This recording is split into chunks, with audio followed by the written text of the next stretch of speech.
Boxing King Media in association with Boxro. Dominic, Ingle, it's been a while since we've caught up. A lot's happened in the boxing world. How's things with you generally? You're looking a bit trimmer. Are you still burning calories for the summer? Still burning calories. I've had a good session in the gym this morning with the guys. They've been in. We've had a full session on. So that keeps you active. So yeah, we're just in the cooling down period now. 5 minutes ago I was drenched in sweat. I do need a shower. So yeah, it's been an interesting morning. Senior fighters come in this morning. A lot of people are always asking, how does Dominic Ingle train now? You've got two fighters that, two hot prospects, both undefeated. You've got Mohammed Subhan and Brad Goldsmith, and I believe they're both fighting on the 15th of July in Sheffield. Just a little bit about them. Subhan, I know he got a really good win last time round. He looked really well, nearly got the stoppage, but I think his opponent said he was the best he's fought power-wise as well. So a little bit about Mohammed, and then we'll talk about Brad. Yeah, Subby's a good kid. We've had him, I don't think, about 14 or 15 years old. And he's had his amateur fights and we turned him pro. He's doing really well, very committed, focused, punching very, very hard. And he's just in the building phase at the minute. He's less than 10 fights. And the aim is to build him up, get him known, and then push him to a big promoter. But at the minute, he's doing really well. He's getting some good sparring in, spot some good names. He comes down from Bradford every morning. That's how committed he is, and fully focused on the job. So it's going to take maybe a year or two with him to bring him through, but he'll have all the tools by the time he does. One of the things I picked up last time was his power. He seems like a really heavy-handed fighter. I know he's got Pakistani background, but he reminds me of like an Eastern European fighter, the way he kind of lets his hands go, and there's a genuine loud thud when he lands his shots. Yeah, he has got very good hand speed as well, and you tend to find sometimes when they've got the hand speed, they don't have the punch power. But he is, he's getting stronger and stronger. He's only a young kid. I think he's 18 or 19. And that strength's going to develop. I mean, a few years ago he wasn't punching hard. He's just a kid, but now he's getting what they call the man's strength. He's putting his shots together. Well, you can tell on the pads when you're doing the pad work with him that there's a different type of power now with him. So that's developing, and he's coming on nicely. Fitness-wise, strength-wise. I think his next fight, he's been doing 4-rounders. He's going to be a 6-rounder. So building him up into the more rounds. And we'll see in his next fight how he does with that. He looks great over 4 rounds, but another 2 rounds on the top of that can always make a difference if you're not ready. So we'll see how his fitness holds up to it. What's the ideal weight for him, and when do you look to step him up? At the minute, he's fighting. He's weighing in at 9'9" on the day. I think we'll probably keep him around that because he's one of those type of fighters where he's strong at 9'9". Even when he's fighting guys who are slightly heavier than him, I don't think there's any need to take him down in any light. He could probably make super feather, but I don't think there's any need. He kind of walks around a couple of pound over the weight. He reminds me in that sense of Cole Froch, where Cole boxed at 12 stone, very, very powerful at super middle. And he could have probably boxed at middleweight, but he probably took the edge off him. And I think it's going to be the same with Subby. He's growing. He's only a young kid. And I don't think there's any point taking him any lighter than he needs to be. He's in very good shape at 9'9". And he carries the power and the fitness well. And Brad Goldsmith, like I said, you've got both fighting on the same show. Brad, another undefeated big punching middleweight, I believe he is. Just a little bit about Brad. I know he's got a huge following. He's from Coventry and he travels up here to train with you. Yeah, he comes up here. Brad, I've had him a year or two now. We've recommended through a friend of mine from down that way. And, he turned pro with us. He's had 5 fights now. And actually he's had 7 fights, I think, in less than 2 years. And he's a good kid. He's sparred with Curl. We've had him in this morning sparring with a guy called Red Johnson. He's from Sheffield, another prospect coming through, managed by Richard Pox, and he's a good kid. So we've had him in sparring a few times. And he's also in the building phase. He's a southpaw. He's very accurate in what he does. He's got power. He's very calculated in what he does. And he's had his last couple of fights over the 11 stone 6 limit, but when he gets into title fights, he will be a middleweight. He's got that kind of what I call ginger strength, because he's got a bit of he's not got red hair, but he's got a red beard, so he's got some kind of Viking in him, I think, somewhere down the line. But he can fight. He's really composed when he fights. Interesting. He had a very hard fight last time, and we're just working to build on that and move up the level of opposition. I hope at the back end of that he comes dressed in as a Viking for his next fight. And just regards to him stepping up, how quickly, I know he's had 7 fights, so he's probably not too far from like an area title or something. Yeah, I mean, look, an area title, we'll just see. The aim is to get him to 10 fights and then look for a title fight with him. Move up the rounds. He's doing 6 rounds at the minute. Move him up to 8s and 10s. Get him used to that. He's getting good quality sparring. He's actually been sparring with the guy who's fighting Shaq. What's the guy called? McKenna. Yeah, he's sparred. Is it Aaron McKenna, is it? Yeah. Sparred with him last week. I think he's sparring him again tomorrow. So that's good experience, a good spar. He's a tough kid, Aaron McKenna. That'd be an interesting fight with him and Shaq. So that'll be interesting. It'll give you an idea of where they're on. And Brad was also the sparring partner for Zach Parker, for John Ryder. So he had a couple of spars with Zach for that fight. So, he can hold his own in good company. It's just the lack of experience now. It's just lack of experience at an higher level. So he's just building on that. What I'll do as well, Dom, is both of your fighters, because I get that many questions about who you're training, I'm going to tag both of their Instagram accounts I'll pin the comment on the comments, so if anybody wants to check out your fighters, they can do so. One of your former fighters, I want to start off with Leigh Wood. Most people wrote him off. Most people said he ain't going to do it, he's going to get knocked out again. And him and his trainer backed themselves, and they went in and put on a boxing clinic and won pretty much every round. So just tell me, what did you think of, first of all, Leigh Wood taking on the rematch? Was it a risky, ballsy move? And also how the fight played out? You'd look at that and think, why would he take that fight? But I guess there was no other option really.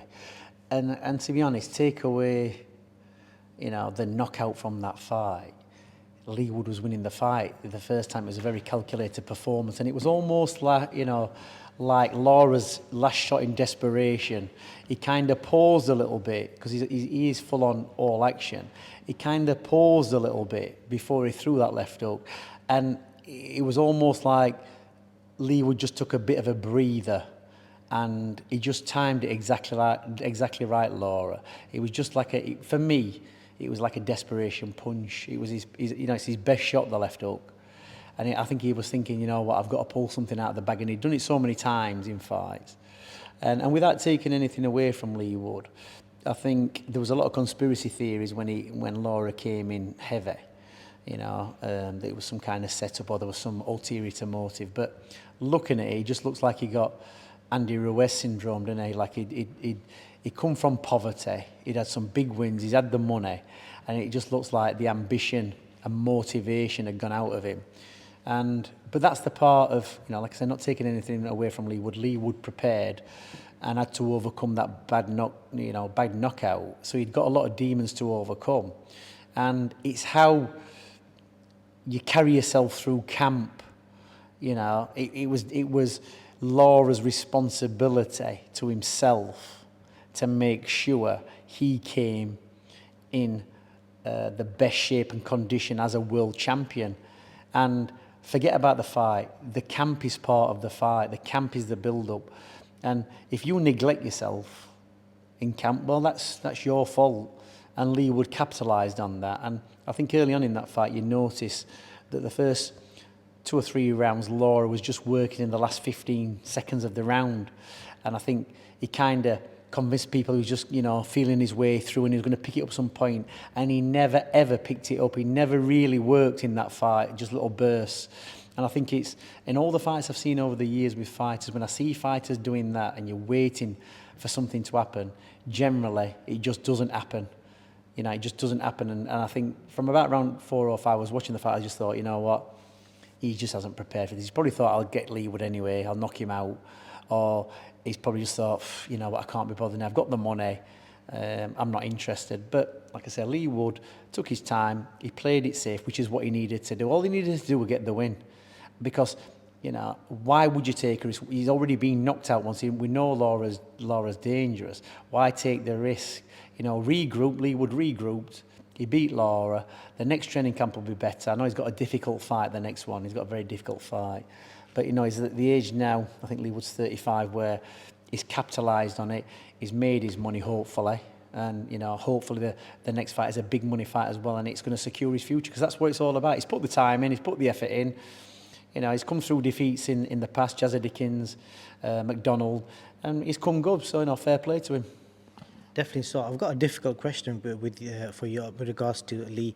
You know, obviously a lot of fighters have left the gym, etc. But what's the biggest improvement you've seen in Leigh since he left you and joined Ben Davison? I think more self-belief than anything else, and experience. That's what it comes down to. I don't think he's a different boxer from being at this gym. He switches less. He didn't particularly switch in that fight, but you look at when he boxed Conlon, it was a good performance. He did switch and he took his time. You know, that was like a typical Leigh Wood kind of performance. And with Lara, he was very, very safety conscious. He kept in a very safe stance. He kept in orthodox for most of the time. And, you know, kept his right hand up, was very cautious, just kept his jab working.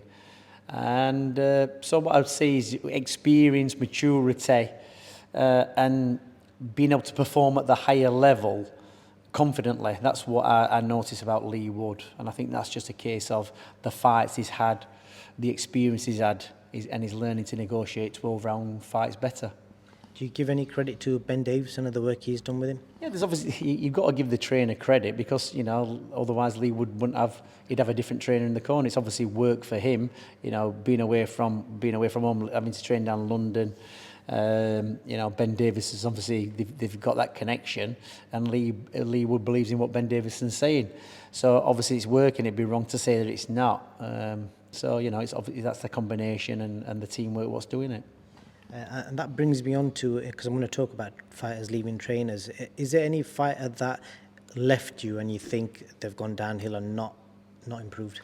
Believe it or not, when fighters leave, I don't particularly give them a second thought, because that's their choice. You know, you do what you can do, and obviously we've had a long history of fighters leaving this gym way back from Harold Graham. You know, his first loss was when he actually left my dad, and he boxed for the European title against Sambu Kalambi, and he got beat. And up until that point, he was beaten. Then he came back and he had a couple of wins, and his career was never the same again. You know, obviously, Kell Brooks left a few times, and when he has left, you know, he had a very poor performance against Zarafa, and he got beat by Terence Crawford. So, and then he came back and you know, he had wins.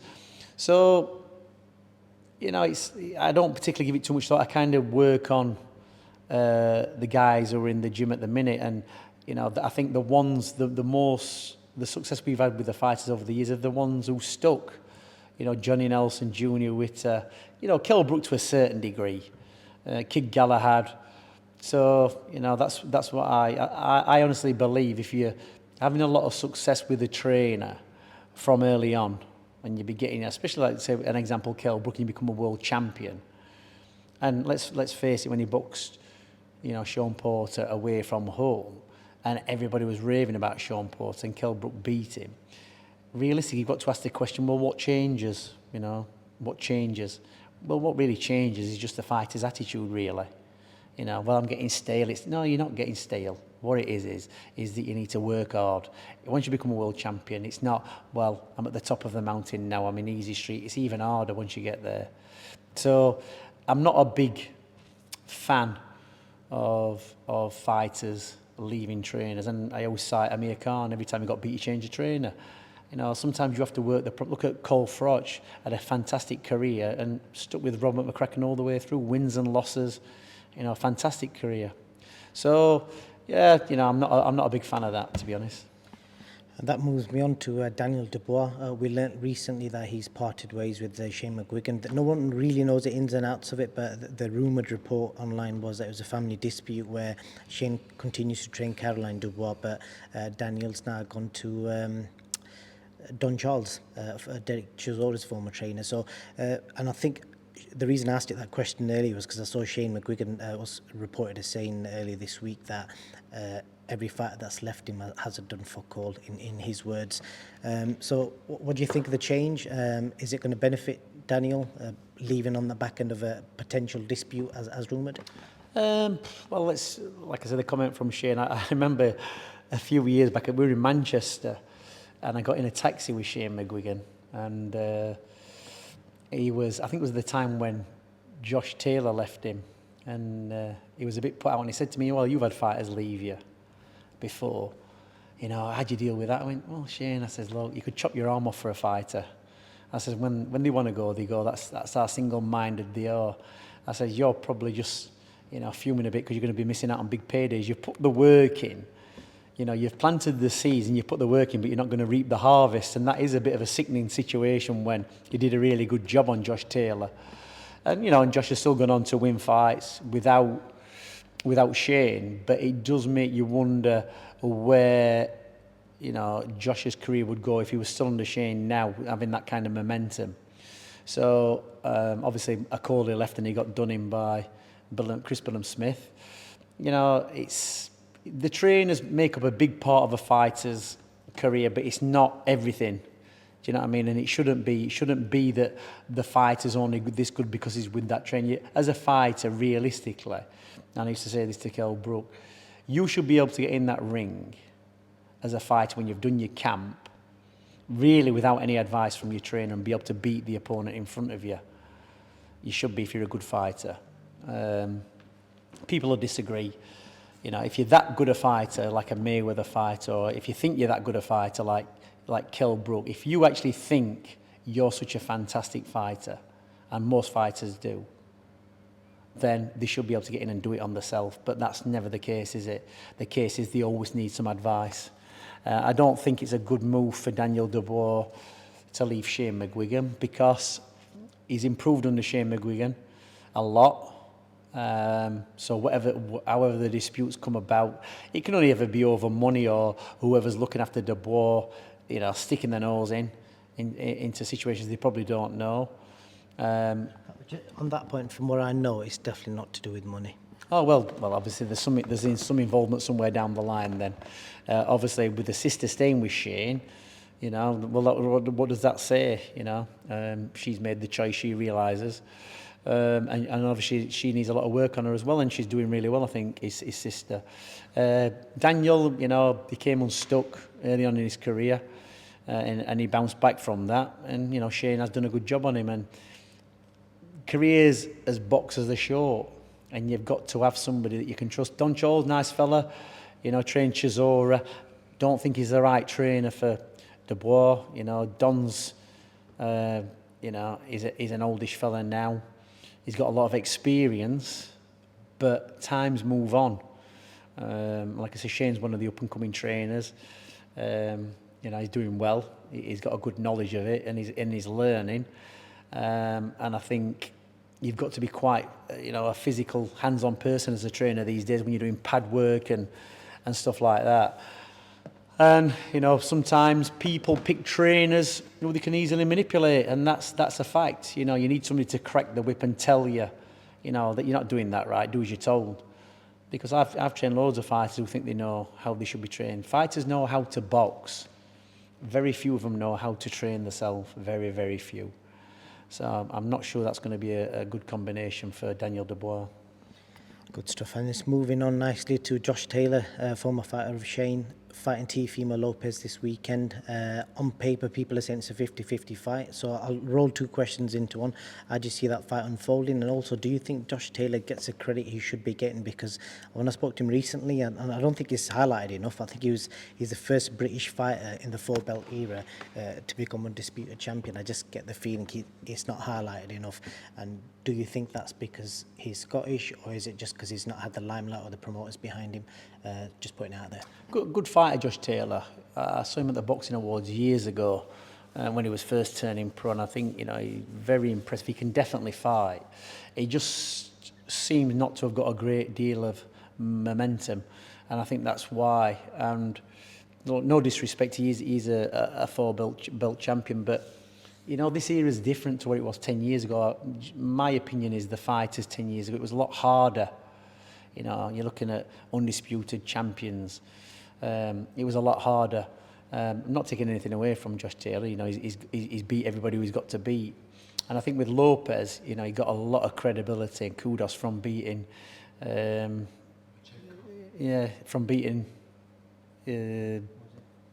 Lomachenko. And realistically, after that, you know, he's never really impressed me. And I think that Josh Taylor is one of those naturally hard Scottish men who can stand and have a fight, you know, all the time. I think when he boxed Catterall, I just think he just totally underestimated Jack Catterall. Probably brought his weight down too quickly. Probably went out of shape, you know, to a place where he was, you know, always playing catch up, trying to get himself in shape. And I think, and like I say, not taking anything away from Jack because he's a good fighter. But I just think that Josh Taylor, you know, he'll beat Lopez. It might be a tight fight. They're both top-ranked fighters, I think. But I just think Josh Taylor's just got a bit more than Lopez, and I think that Lopez is obviously beating Lomachenko when Lomachenko had that injury. Probably, you know, made him out to be better than he was. Good stuff. And then moving on, another fighter this weekend making his Matchroom debut. And I know you guys have never really seen eye to eye, and especially online, but I noticed that you liked his video that I put up yesterday, his fight highlights. Sonny Edwards fights this Saturday on the Zone. What do you make of Sonny as a fighter, and do you think he potentially will become undisputed champion at that weight, beating Bam Bam, Rodriguez and Martinez? Yeah, I mean, look, he's got a style I like. He's got the hit and not get hit, you know, fighting style. He's not got a great deal of power, but you don't need to, and you don't tend to find that at the lighter weights anyway. But his fights are exciting. You can't hit him, and he must be so. I watch his videos and I must think, oh, it must be frustrating fighting him, because, you know, fighters don't mind getting hit. But when you're getting hit and you're throwing shots and you're not hitting the target, it's so frustrating. And it frustrates them to the point where they start making stupid mistakes, and then he starts taking them to pieces. And it's kind of a bit of a mockery, really. But yeah, he could become undisputed very easily. You know, if you can't hit the opponent, you can't score the points. And he's never shown any signs of slowing up. You know, his online personas probably grates a few people. I think it's funny, to be honest. He's just outspoken, but he can back up what he's saying as a boxer, and that's why people watch him.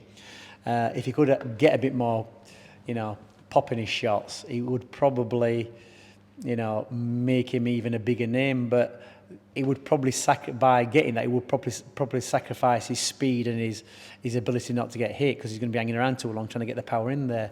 But he's still entertaining to watch. You know, if you're a boxing purist and a boxing fan who just likes to see that kind of thing, he's a very good fighter to watch. I had this crazy idea a while ago. If I ever got you two on camera, I think it'd be quite entertaining. You're both outspoken and you just say what you think. I think it'd be quite entertaining. Do you reckon you could keep your hands off each other? Yeah, you look. I think he's by his own admittance, he's got a condition. He's got OCD or ADHD or something like that, which you tend to find most fighters have to a certain degree. Because to be able to concentrate, be in camps and keep yourself active, he just seems to have got that boundless energy. And I've come across a lot of kids like him who've got that energy. And sometimes I think he just lets his mouth run away with himself. But that's fine, you know, that's fine. It just depends whether you take what he's saying seriously or not. Personally, I don't, you know, but you watch him for his boxing, and the only thing I watch him for is his boxing. I don't watch him for anything else. He doesn't entertain me any other way. But I'm sure people love to listen to him. But I'd just rather watch his boxing, because he's a very, very good, elusive, you know, fighter. And then moving on, we saw two fighters that you've been in the opposite corner against, Terence Crawford and Errol Spence Jr. The fight's been officially announced.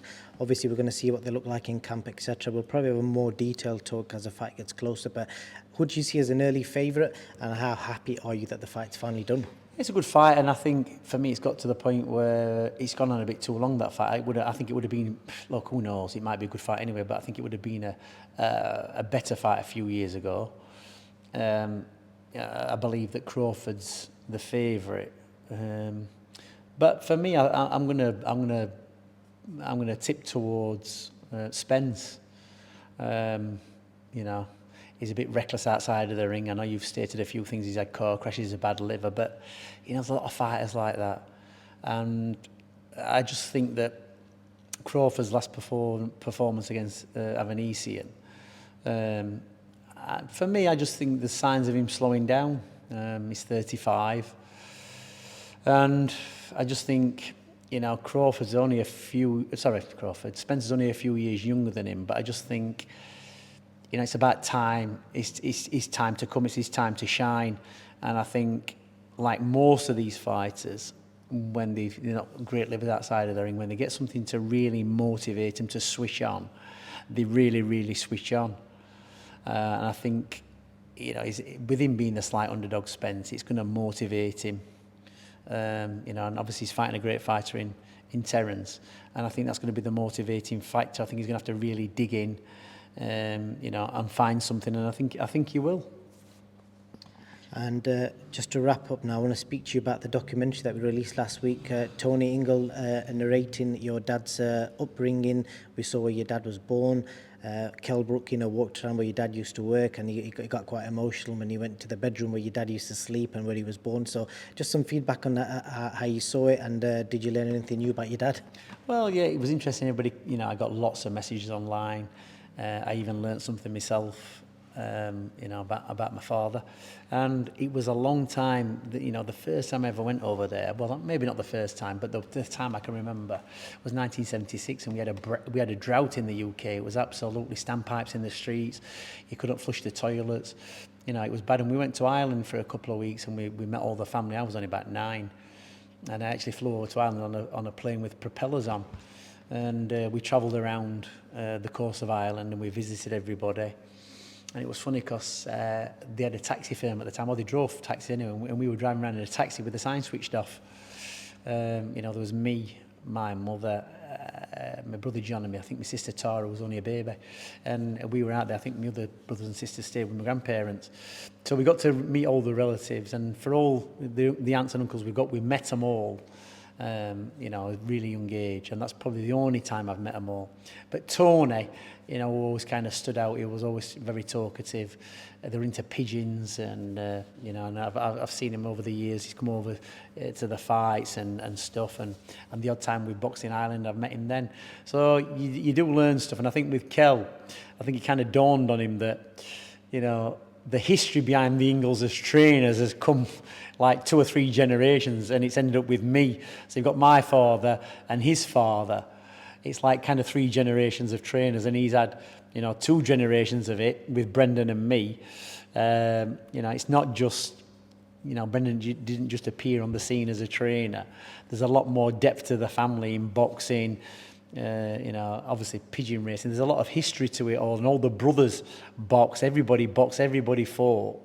It wasn't just Brendan. It was a history of the Ingle, the family, what actually made Brendan the trainer, or the fighter, and then the trainer that he was.